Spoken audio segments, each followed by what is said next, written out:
Esta fotografía nunca debió ser encontrada.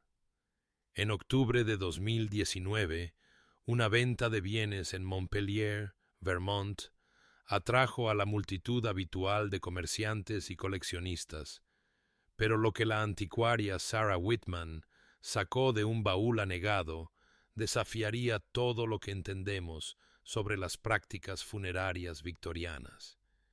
Están viendo lo que parece ser un retrato familiar ordinario de 1874. Una familia próspera, los Harrington de Burlington, posaba con sus mejores galas de domingo. Padre, madre, 4 hijos dispuestos en perfecta simetría victoriana. Pero si observan con atención, si miran más allá de las poses formales y los vestidos de seda, notarán algo en el niño más pequeño, algo en la forma en que su rostro capta la luz, algo en sus ojos que hace que los fotógrafos experimentados retrocedan. Sarah Whitman también lo notó.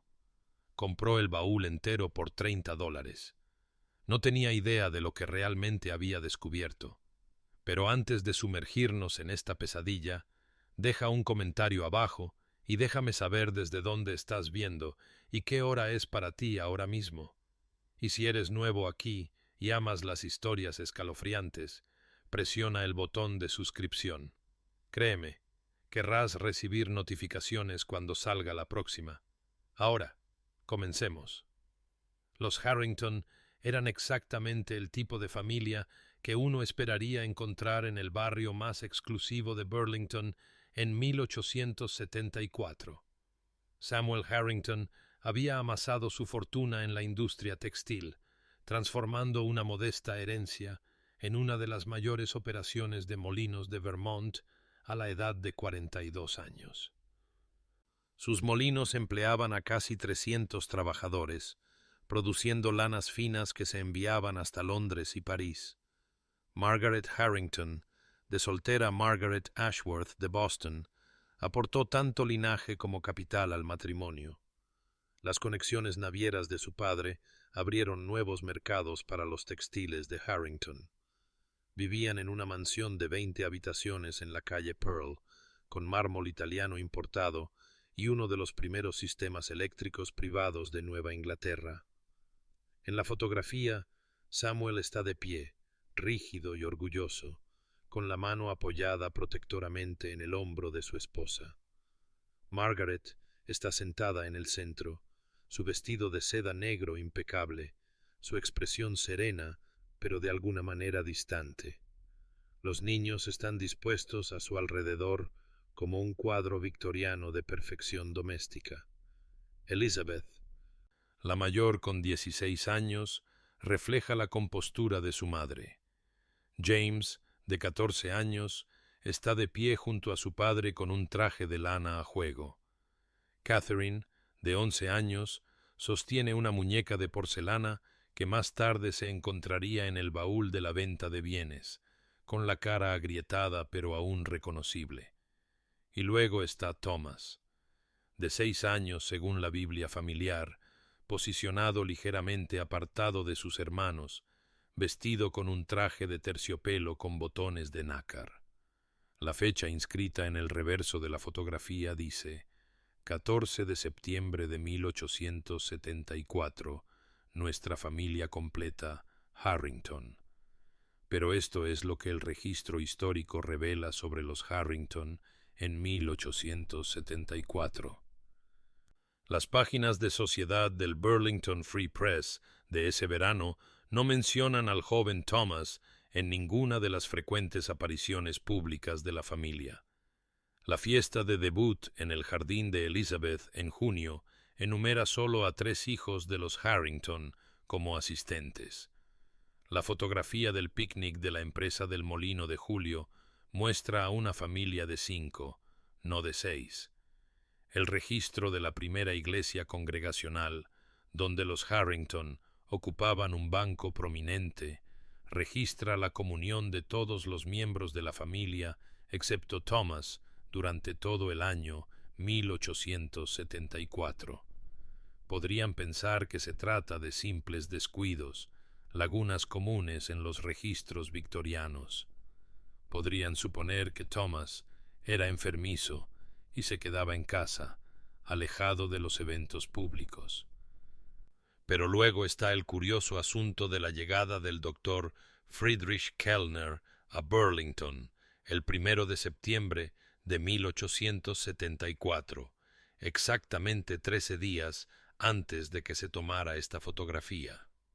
El médico alemán firmó el registro en el hotel Van Ness House como consultando sobre un asunto médico privado para una familia prominente. Su especialidad, según las revistas médicas europeas de la época, era algo llamado patología de la preservación. La fortuna de la familia Harrington continuó creciendo después de 1874, pero algo fundamental había cambiado. Samuel se volvió solitario, llevando a cabo sus negocios solo a través de intermediarios. A Margaret se la veía en la iglesia, pero nunca hablaba con sus antiguos amigos. Los niños fueron enviados a internados en diferentes estados. Para 1876, la mansión de la calle Pearl estaba vacía. La familia se había mudado a propiedades en Nueva York, Londres y algún lugar en Suiza que sigue sin documentar. La perfecta familia victoriana de esta fotografía nunca volvería a reunirse. Lo que la restauración digital reveló sobre esta fotografía alteraría fundamentalmente nuestra comprensión de lo que los Harrington ocultaban. La doctora Ellen Morrison, una experta en fotografía forense del Smithsonian, comenzó su análisis en enero de 2020, esperando encontrar técnicas típicas de la fotografía post-mortem victoriana. Lo que descubrió en su lugar desafiaba toda posibilidad médica. La primera anomalía apareció cuando Morrison mejoró los rasgos faciales utilizando un software especializado diseñado para la reconstrucción arqueológica. La estructura ósea de Thomas Harrington no coincidía con la de un niño de 6 años. Los arcos cigomáticos eran demasiado pronunciados, la mandíbula demasiado desarrollada, el puente nasal mostraba patrones de calcificación típicos de alguien de al menos 15 años. Morrison realizó el análisis 3 veces y cada resultado confirmaba lo imposible. El cráneo de este niño mostraba signos de desarrollo avanzado completamente inconsistentes con su supuesta edad. Pero la anomalía de la estructura ósea era solo el principio. Bajo un escaneo infrarrojo, la fotografía reveló algo que hizo que Morrison llamara a un médico forense. A lo largo del cuello de Thomas, apenas visibles incluso con la mejora, corrían una serie de precisas cicatrices quirúrgicas. No las burdas cicatrices de la práctica médica victoriana, sino incisiones delicadas y metódicas que seguían las líneas anatómicas con una precisión quirúrgica que no debería haber existido en 1874. Las cicatrices formaban un patrón, casi como líneas de sutura, que iban desde detrás de sus orejas hasta la línea del cuello de su camisa. El informe de la doctora Morrison señalaba algo más, algo que desafiaba los límites de la tecnología fotográfica de esa época. El proceso de colodión húmedo utilizado en 1874 requería que los sujetos permanecieran perfectamente inmóviles durante varios segundos. Cualquier movimiento resultaba en desenfoque. Cada miembro de la familia, en la fotografía de los Harrington, muestra el típico y ligero desenfoque de movimiento en los bordes, el resultado natural de la respiración y los movimientos microscópicos. Thomas no muestra ninguno. Su imagen es perfecta, imposiblemente nítida, como si no se hubiera movido en absoluto durante toda la exposición, ni siquiera para respirar. El examen reveló detalles más inquietantes. Los ojos de Thomas, al ser magnificados, no mostraban el brillo especular, el reflejo de luz que aparece en los ojos vivos. Su piel, bajo análisis espectral, mostraba firmas químicas inusuales, consistentes con compuestos de preservación.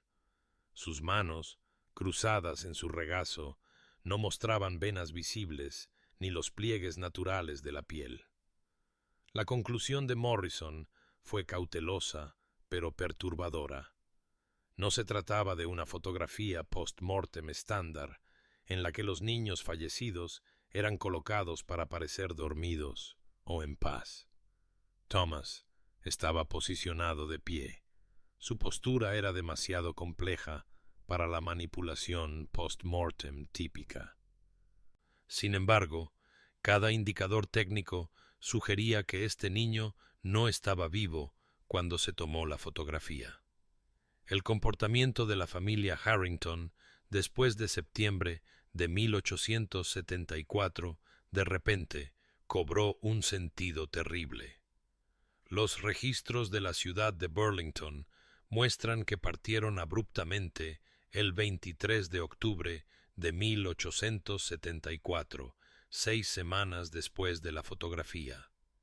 Se fueron en medio de la noche, según el testimonio posterior de los sirvientes, llevando solo efectos personales y varias cajas grandes que requerían un manejo especial.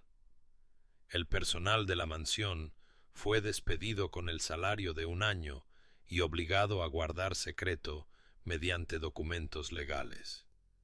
Samuel Harrington nunca volvería a Vermont. Los molinos textiles se vendieron a través de abogados. La familia se dispersó por varios continentes como si huyeran de algo, o quizás, como sugirió la doctora Morrison en su informe, huyendo de alguien que sabía lo que habían hecho. Los archivos de la Sociedad Histórica de Burlington albergan más de 40,000 documentos de la década de 1870, pero los registros concernientes a la familia Harrington revelan un patrón de omisión deliberada. Lo que debería estar allí simplemente no está.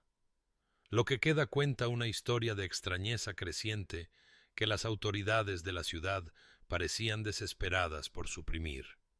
La primera indicación de que algo andaba mal aparece en el Burlington Free Press, con fecha del 18 de agosto de 1874, 3 semanas antes de que se tomara la fotografía.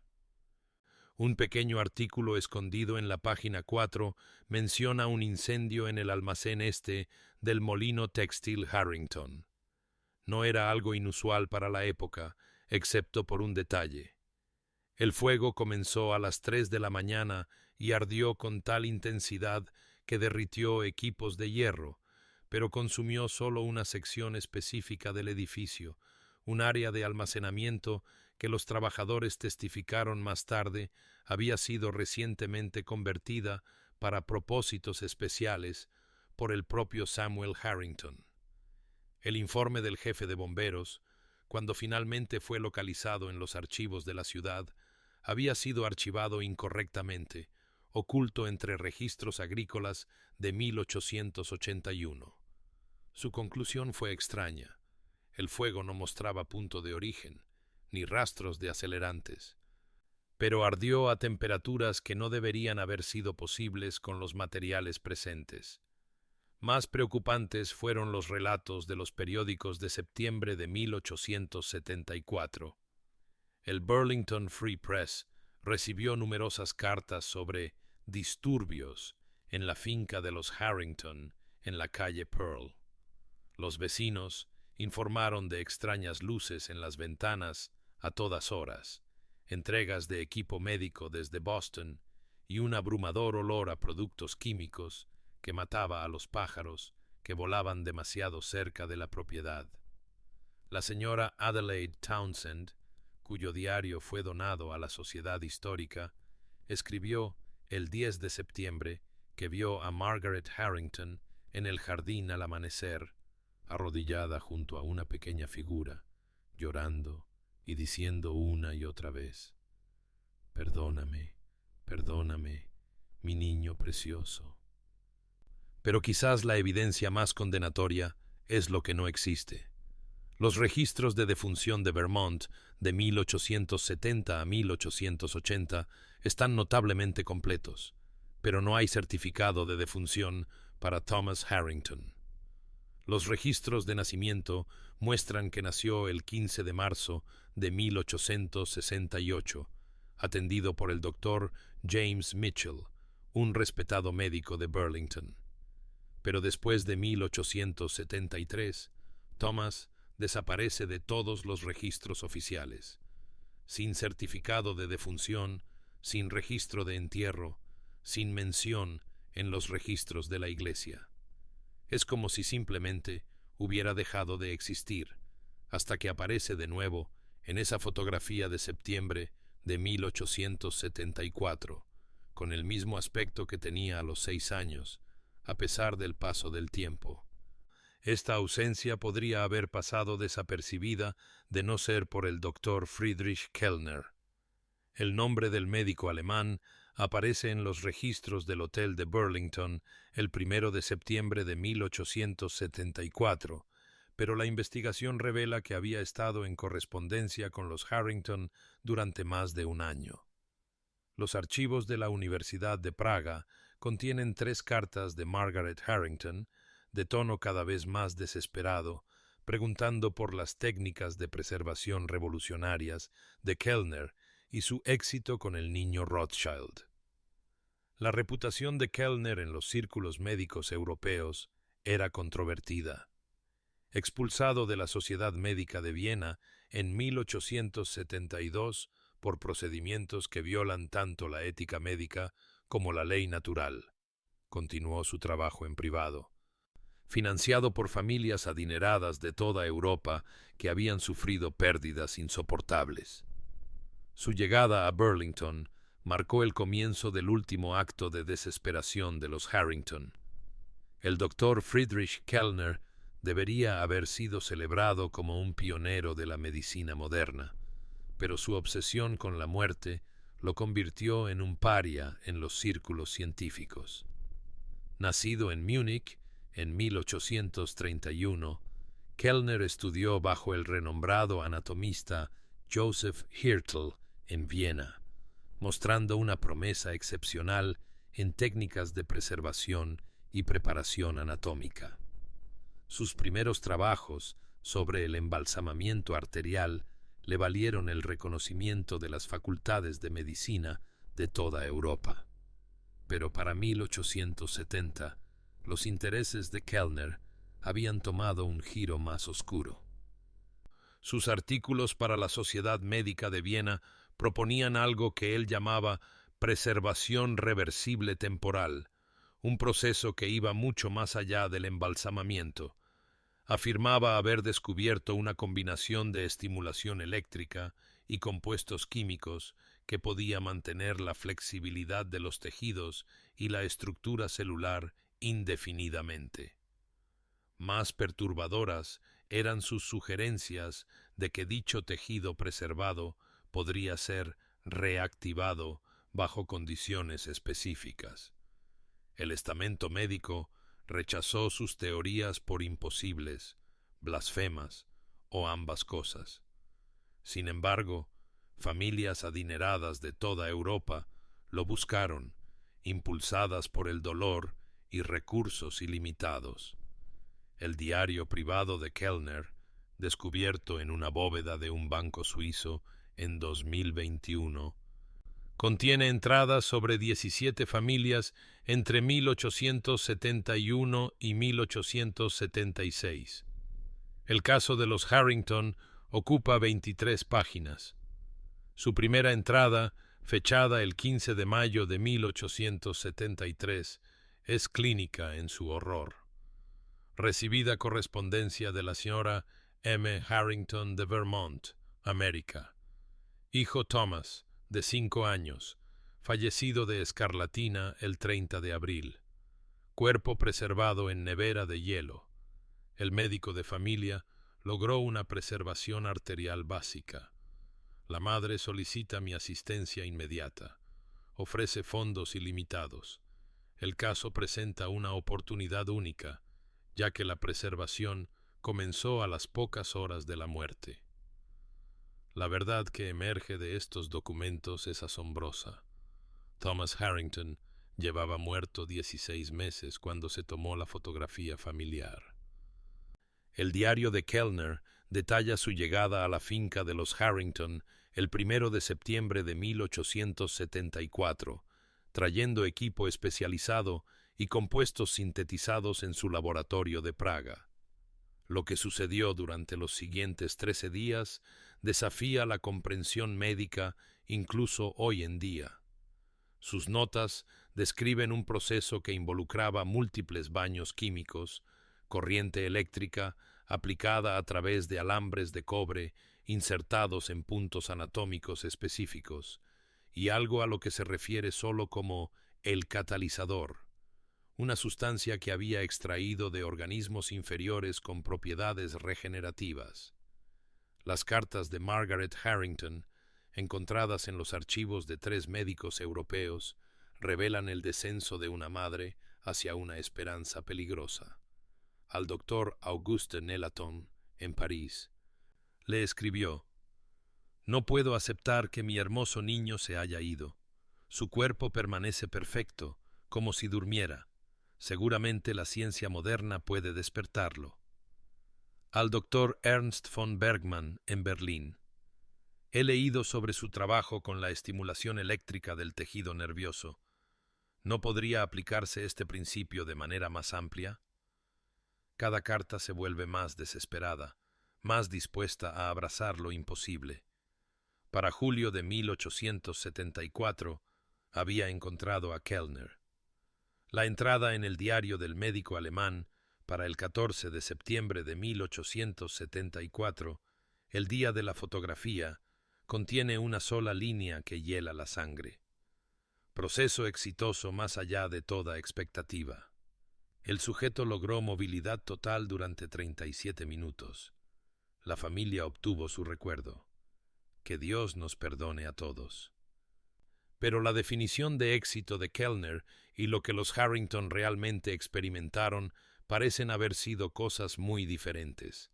Sus entradas posteriores hacen referencia a respuestas autonómicas inesperadas, intentos de vocalización y, lo más perturbador, conciencia aparente incompatible con el cese de la función cerebral superior. En lo que sea que se convirtió Thomas Harrington durante esos 37 minutos, fue suficiente para dispersar a su familia por todo el globo. William Ashford era el fotógrafo de retratos más respetado de Burlington en 1874. Su estudio en la calle Church sirvió a la élite de la ciudad durante más de una década. Sus meticulosos registros, descubiertos en 2020, cuando su tataranieta los donó a la Sociedad Histórica de Vermont, incluían notas detalladas sobre cada sesión. La entrada del 14 de septiembre de 1874 ocupa 4 páginas en lugar de su habitual media página, y su caligrafía se deteriora a medida que avanza el relato. Familia Harrington, retrato completo, circunstancias especiales. Comienza de forma bastante inocua, pero las observaciones posteriores de Ashford revelan su creciente inquietud. El joven maestro Thomas no requirió soportes de postura a pesar de la exposición de pie. Permaneció antinaturalmente quieto durante toda la preparación. La señora Harrington insistió en una posición específica, moviendo ella misma las extremidades del niño como si arreglara un maniquí. La docilidad del niño era absoluta, sin ofrecer resistencia ni ayuda. Ashford señala que ya había fotografiado a niños fallecidos antes. Una práctica victoriana común, pero esto era diferente. Los sujetos post-mortem se colocan en posición supina o sentada, sostenidos por armazones ocultos. Este niño se mantuvo de pie de forma independiente durante toda la exposición de 12 segundos.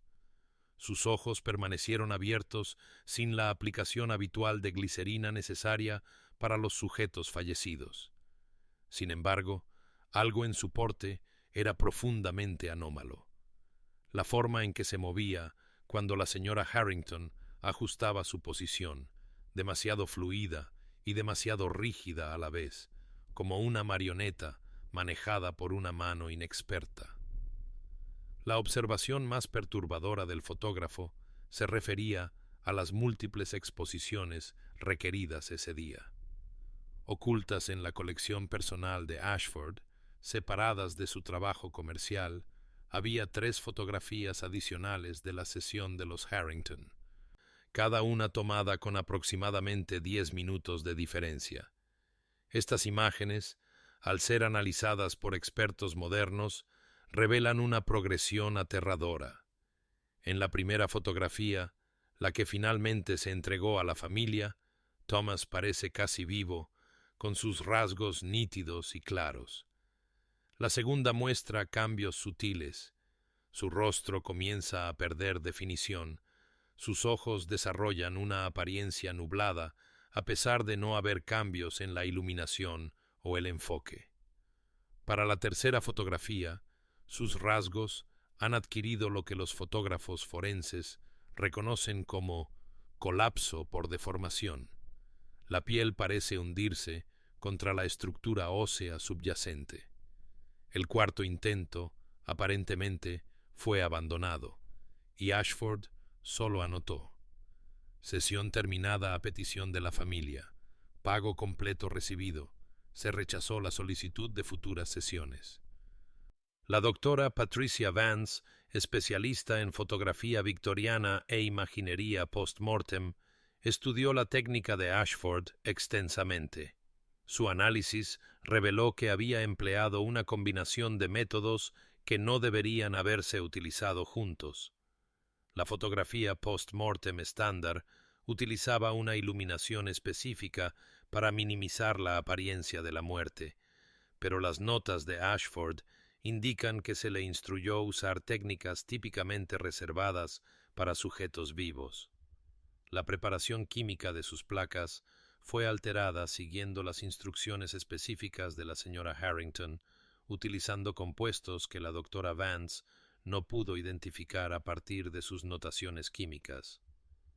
Lo más significativo es que la lista de equipos de Ashford para ese día incluye artículos nunca mencionados en ninguna otra sesión: cables de conexión a tierra de cobre, láminas de aislamiento de goma y, lo más misterioso, el polvo de flash especial del Dr. K, una sustancia que producía una inusual luz blanco-azulada que, según anotó Ashford, lo hizo sentir mareado y con náuseas. Su nota final sobre la sesión, garabateada al final de la página, dice simplemente: el niño me observó mientras revelaba las placas. Sé que es imposible. Sin embargo, a través de la puerta, sentí sus ojos. La señora Harrington afirma que ya se lo habían llevado a casa. No dormiré esta noche. La mansión Harrington, en la calle Pearl, permaneció vacía durante 63 años antes de su demolición en 1939. Pero en 2022, cuando los promotores comenzaron a excavar el sitio para una nueva construcción, un radar de penetración terrestre reveló una anomalía. 30 pies por debajo del nivel del sótano original, sellada detrás de ladrillos con mortero y láminas de plomo, yacía una habitación que no debería existir. Se llamó a los servicios arqueológicos de Vermont para investigar lo que parecía ser una bodega de almacenamiento en frío olvidada. Lo que encontraron en su lugar fue un laboratorio médico totalmente equipado, congelado en el tiempo desde octubre de 1874. La doctora Jennifer Blackwood, quien dirigió el equipo de excavación, describió la entrada a la cámara sellada como adentrarse en una pesadilla del siglo XIX. La habitación medía 20 por 30 pies, tallada en la roca madre y revestida con azulejos blancos importados de Alemania. Tuberías de cobre corrían a lo largo del techo, conectando a 4 mesas de metal atornilladas al suelo, cada una equipada con canales de drenaje y correas de cuero. Gabinetes con frente de cristal contenían más de 200 botellas de productos químicos, muchas con etiquetas con la letra distintiva de Kellner. La preservación del espacio era extraordinaria. Las láminas de plomo habían impedido la infiltración de humedad durante casi 150 años. El análisis químico de los residuos encontrados en las mesas reveló sustancias esperadas como formaldehído, compuestos de mercurio y ácido carbólico, todos comunes en la práctica médica victoriana. Pero la espectrometría de masas identificó 3 compuestos desconocidos que no coincidían con ninguna firma química documentada. Una sustancia, encontrada en concentraciones particularmente altas en la más pequeña de las 4 mesas, mostraba estructuras moleculares similares a ciertas proteínas encontradas en organismos extremófilos, bacterias que pueden sobrevivir en condiciones que matarían a la mayoría de las formas de vida. Estas no fueron descubiertas por la ciencia hasta la década de 1960. Cómo Kellner las obtuvo o sintetizó en 1874 sigue sin explicación. Más perturbador fue el descubrimiento de la fórmula de Kellner, grabada en una placa de cobre oculta detrás de uno de los gabinetes.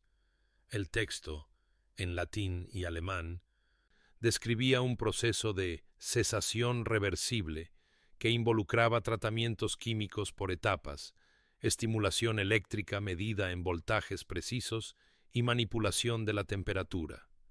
La fórmula hacía referencia a ensayos exitosos en Praga en 1872 y en Viena en 1873, casos que se corresponden con incidentes inexplicables en ambas ciudades que involucraban a hijos de familias prominentes que supuestamente fueron vistos en público después de sus muertes registradas.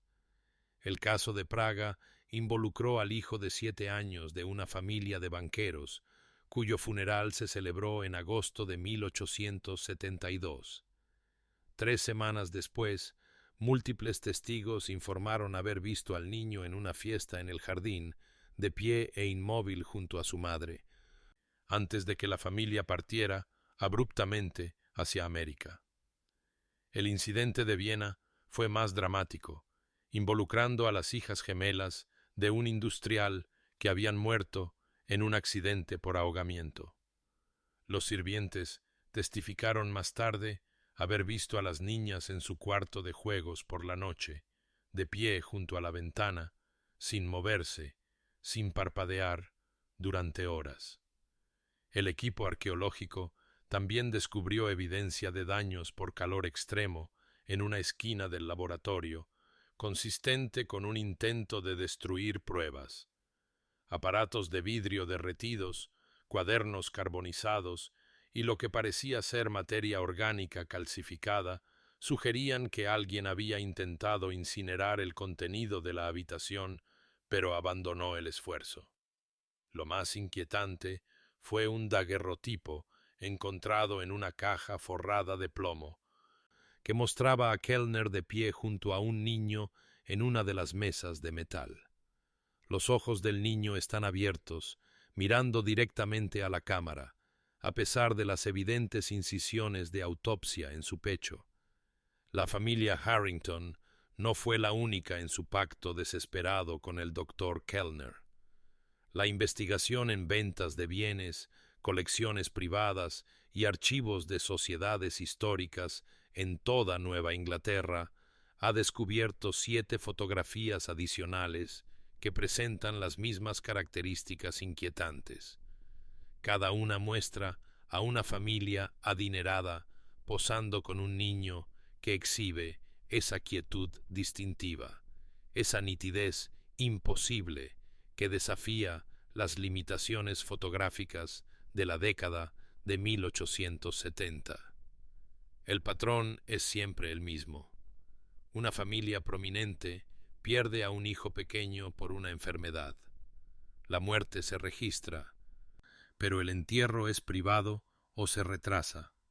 Semanas o meses después, se encarga una fotografía familiar, siempre a fotógrafos que más tarde destruyeron sus negativos o se negaron a hablar de la sesión. Las familias invariablemente se mudan en cuestión de meses, dispersándose por varios continentes como si fueran coordinadas por alguna mano invisible. La familia Whitmore de Boston, cuya hija de 8 años, Alice, murió de difteria en marzo de 1874, encargó un retrato familiar en septiembre que mostraba a Alice en perfecta salud. El asistente del fotógrafo testificó más tarde que la niña nunca habló durante la sesión de 2 horas, nunca cambió de posición, y que su piel estaba fría como el mármol cuando accidentalmente tocó su mano al ajustar su pose. La familia Blackstone de Providence perdió a 2 hijos gemelos por fiebre tifoidea en noviembre de 1873. Una fotografía de febrero de 1874 los muestra de pie junto a sus padres, sus rostros mostrando esa reveladora inconsistencia en la estructura ósea que el análisis moderno revela, sus ojos sin reflejar ninguna luz. El fotógrafo, Marcus Webb, cerró su estudio inmediatamente después de la sesión y se suicidó 3 semanas después, dejando una nota que solo decía: «He fotografiado la obra del diablo». Lo que conectaba a estas familias no era solo la tragedia, sino la pertenencia a algo llamado la Sociedad de la Preservación. No existen registros oficiales de esta organización, pero aparecen referencias en correspondencia privada, entradas de diarios y registros bancarios que muestran grandes transferencias a cuentas suizas controladas por Kellner.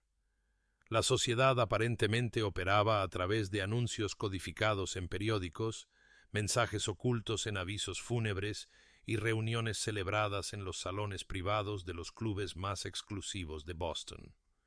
Entre sus miembros se encontraban industriales, magnates navieros y figuras políticas cuya influencia ayudó a suprimir cualquier investigación oficial. Una carta descubierta en los archivos de la biblioteca Widener, escrita por el senador de Massachusetts, James Whitfield, a un destinatario desconocido, dice: «Las actividades que usted describe, aunque perturbadoras para la moral convencional, no violan ningún estatuto existente. Las familias involucradas ya han sufrido suficiente. Permítales buscar consuelo como puedan, siempre y cuando se mantenga el orden público». Esta indiferencia oficial permitió a la Sociedad de la Preservación operar en toda Nueva Inglaterra durante al menos 3 años. Kellner viajaba entre ciudades, llevando sus compuestos y equipos, realizando sus procedimientos en laboratorios en sótanos y habitaciones selladas. Cada familia pagaba sumas astronómicas, a veces fortunas enteras, por unas pocas horas o días con sus hijos preservados. Pero algo sucedió en 1876 que lo terminó todo abruptamente. La Sociedad de la Preservación se disolvió de la noche a la mañana. Kellner desapareció de América. Su última ubicación conocida es un manifiesto de barco que muestra un pasaje a Buenos Aires. 7 familias abandonaron el país simultáneamente. Los documentos relacionados fueron destruidos u ocultados. Los pocos participantes que se quedaron nunca hablaron de su implicación, llevando sus secretos a tumbas elaboradamente aseguradas. El detonante de este cese repentino podría encontrarse en un informe presentado por la policía de Boston el 3 de noviembre de 1876, que describe un incidente en la mansión Pemberton, donde los vecinos informaron de gritos inhumanos y ventanas que explotaron hacia afuera por la presión interna, seguido de un incendio que consumió solo el sótano, ardiendo con tal intensidad que derritió las piedras de los cimientos. El cilindro de cera nunca debió ser reproducido. Encontrado en una caja de seguridad en Zúrich en 2023, envuelto en hule y sellado con cera que llevaba el escudo de la familia Harrington, había esperado 115 años para revelar sus secretos. La grabación, realizada con un equipo de Edison en Londres en 1908, contiene 37 minutos de la voz de Samuel Harrington, débil por la edad y la enfermedad, pronunciando una confesión que transforma todo lo que creíamos saber sobre la sociedad de la preservación. Mi nombre es Samuel James Harrington, comienza la grabación, y estoy muriendo. Lo que debo contarles concierne a los eventos de septiembre y octubre de 1874, que me han atormentado cada día desde entonces. Mi amado hijo Thomas murió el 30 de abril de 1873. Les dijimos a todos que fue escarlatina. No lo fue. Se cayó de su caballo, se golpeó la cabeza con una piedra del jardín. Vivió 3 horas, lo suficiente para despedirse, para decirnos que nos amaba. Lo suficiente para que su madre hiciera promesas que ningún padre debería hacer. La calidad de la grabación se deteriora en algunos momentos, pero las palabras de Samuel permanecen claras mientras describe su desesperación, cómo Margaret se negó a aceptar la muerte de Thomas, cómo mantuvo su cuerpo en la nevera de hielo, haciendo que los sirvientes reemplazaran el hielo diariamente mientras ella buscaba una solución. El doctor Kellner llegó el 1 de septiembre con sus productos químicos y máquinas. Trabajó durante 13 días en nuestro sótano, haciendo cosas que violaban las leyes de Dios. El 14 de septiembre cumplió su promesa. Thomas abrió los ojos, se puso de pie, caminó. Nos permitió colocarlo para el fotógrafo, pero no era nuestro hijo. Lo que Samuel describe a continuación desafía toda su posición sobre el proceso de Kellner. Thomas permaneció animado no durante horas, sino durante 40 días, aunque animado apenas describe lo que los Harrington experimentaron. Se quedaba de pie donde quiera que lo colocáramos, durante horas, días si lo dejábamos. Nunca dormía, nunca comía. Sus ojos seguían el movimiento, pero no mostraban reconocimiento. A veces, por la noche, caminaba hasta su antiguo cuarto de juegos y se quedaba de pie junto a la ventana. Margaret lo encontraba allí al amanecer, exactamente donde había estado 8 horas antes, con escarcha formándose en el cristal por su aliento que no tenía calor. El horror se intensificó gradualmente. Thomas comenzó a hablar al 10º día, pero de ninguna manera que trajera consuelo. Recitaba cosas. La voz de Samuel se quiebra en la grabación. Recuerdos, pero en desorden, con diferentes voces. Las lecciones de piano de su hermana, las oraciones de su madre, conversaciones de cenas a las que nunca había asistido. Como si estuviera recibiendo fragmentos de todos nuestros recuerdos, reproduciéndolos sin entender. Al 20º día se manifestaron otros fenómenos. Los objetos en presencia de Thomas se congelaban. Las fotografías se revelaban incorrectamente, mostrando habitaciones llenas de sombras que no estaban allí. Los sirvientes informaron haber visto a otros niños en la casa, figuras translúcidas que se parecían a los hijos fallecidos de otras familias de la Sociedad de la Preservación. La cordura de Margaret se fracturó por completo cuando Thomas comenzó a escribir. Las palabras no eran suyas, continúa Samuel. nombres de niños de los que nunca habíamos oído hablar, lugares en idiomas que no conocía. Kellner afirmó que era actividad eléctrica residual en el tejido cerebral. Pero cuando Thomas escribió un mensaje de la niña Whitmore, que no se sometería al proceso hasta 3 semanas después, supimos que estábamos lidiando con algo más allá de la ciencia. Las otras familias experimentaron escaladas similares, revela Samuel. Los gemelos Blackstone fueron encontrados desmontándose a sí mismos, quitándose cuidadosamente sus propios dedos para examinarlos. El niño Pemberton comenzó a generar suficiente corriente eléctrica como para matar a pequeños animales que se acercaban demasiado.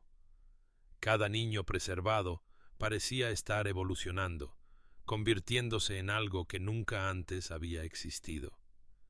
Destruimos todo el 23 de octubre. Las 7 familias actuamos simultáneamente, pero no pudimos destruirlos a ellos, a los niños, en lo que se habían convertido. Kellner dijo que el proceso se revertiría naturalmente. No lo hizo. Nos dispersamos por el mundo, cada familia cargando con su fardo. Thomas sigue con nosotros.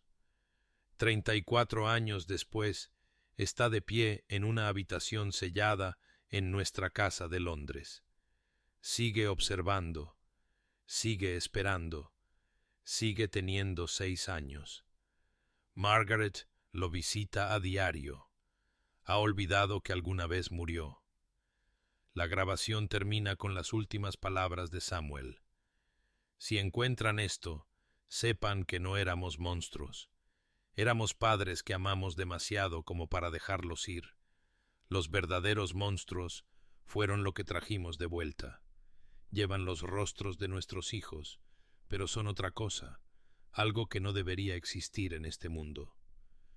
Kellner lo sabía, siempre lo supo. Nunca se trató de la preservación, se trataba de crear recipientes. ¿Para qué? Que Dios nos ayude, quizás nunca lo sepamos. La evidencia que hemos presentado desafía la explicación científica convencional, pero existe. En 2024, un consorcio de investigadores del MIT, Johns Hopkins y el Instituto Max Planck intentó recrear el proceso de Kellner utilizando sus fórmulas supervivientes. Fracasaron, pero su análisis reveló algo extraordinario. Los compuestos desconocidos encontrados en el sótano de los Harrington comparten firmas moleculares con bacterias extremófilas descubiertas en respiraderos termales de las profundidades oceánicas, organismos que no deberían haber sido accesibles para la ciencia del siglo XIX. Aún más desconcertante es que estos compuestos muestran signos de modificación artificial, ingeniería genética, que no sería posible hasta un siglo después. La doctora Rachel Martínez, quien dirigió el equipo del MIT, concluyó que o bien Kellner tuvo acceso a conocimientos científicos muy superiores a su época, o descubrió algo que la ciencia moderna aún no ha llegado a comprender. Las fotografías en sí mismas presentan un misterio continuo. La ciencia forense digital no puede explicar cómo imágenes capturadas en colodión húmedo lograron una resolución que excede las limitaciones físicas del medio. La fotografía de los Harrington, al ser sometida a interferometría cuántica, muestra patrones de partículas que sugieren que el sujeto estaba en un estado de superposición cuántica, simultáneamente animado e inanimado. 7 laboratorios independientes han confirmado estos resultados imposibles. Cada uno se negó a publicar sus hallazgos. El alcance completo del trabajo de Kellner permanece oculto. Después de huir de América en 1876, continuó su investigación durante otros 20 años. Los registros bancarios suizos confirman que 93 contenedores sellados fueron depositados en las bóvedas de Credit Suisse entre 1877 y 1896 bajo acuerdos que impiden su apertura hasta 2076. El patrimonio de Kellner paga tarifas sustanciales anualmente para mantener estos depósitos, aunque supuestamente murió sin dinero en Argentina en 1897. 3 intentos separados de desafiar legalmente estos acuerdos han fracasado, bloqueados por mandatos judiciales de bufetes de abogados que no revelan a sus clientes. Lo que sí sabemos es que los sujetos preservados de Kellner no terminaron con la Sociedad de la Preservación. Las ventas de bienes y las colecciones privadas continúan arrojando fotografías con las características distintivas que hemos identificado. Una subasta de 2023 en Salem incluyó una fotografía de 1901 que mostraba una preservación de detalles imposible. Un niño fallecido en Savannah, 1889, de pie de forma independiente, en una pose compleja. Unas niñas gemelas en Montreal, 1895, con sus ojos sin reflejar ninguna luz. Cada descubrimiento amplía el rango geográfico y temporal de estos incidentes. Las implicaciones son asombrosas. Estimaciones conservadoras sugieren que al menos 40 familias participaron en procedimientos similares entre 1870 y 1910. Si la confesión de Samuel Harrington es precisa, si estos niños preservados no se deterioran naturalmente, entonces en algún lugar, en habitaciones selladas y sótanos olvidados de todo el mundo, todavía están de pie. Siguen observando, siguen esperando. Videos recientes de exploración urbana han capturado figuras inexplicables en mansiones abandonadas que coinciden con las firmas visuales de los sujetos de Kellner. Imágenes de seguridad de una venta de bienes en Boston en 2022 muestran a un niño con vestimenta victoriana de pie e inmóvil durante 6 horas en una habitación cerrada, desapareciendo cuando se abrió la puerta. Podrían descartar esto como engaños, manipulación digital o una identificación errónea. Pero consideren esto: esa fotografía familiar en su ático, esa en la que el tatarabuelo se ve demasiado nítido, demasiado quieto. El niño que parece mirar a través de la cámara en lugar de hacia ella. El pariente del que nadie habla, que aparece en una fotografía y luego se desvanece de la historia familiar. Examínenlas con atención. Busquen las señales que les hemos mostrado. Porque la Sociedad de la Preservación pudo haber terminado en 1876, pero el conocimiento de Kellner no murió con él. Alguien, en algún lugar, sigue creando estas imágenes imposibles. La pregunta no es si estos niños preservados existieron. La evidencia es abrumadora. La pregunta es por qué fueron creados, qué propósitos sirven y quién continúa el trabajo de Kellner hoy en día. Si encuentran una fotografía así, documentenla cuidadosamente, pero quizás, por su propia paz mental, no miren demasiado de cerca lo que se encuentra detrás del ojo de la cámara.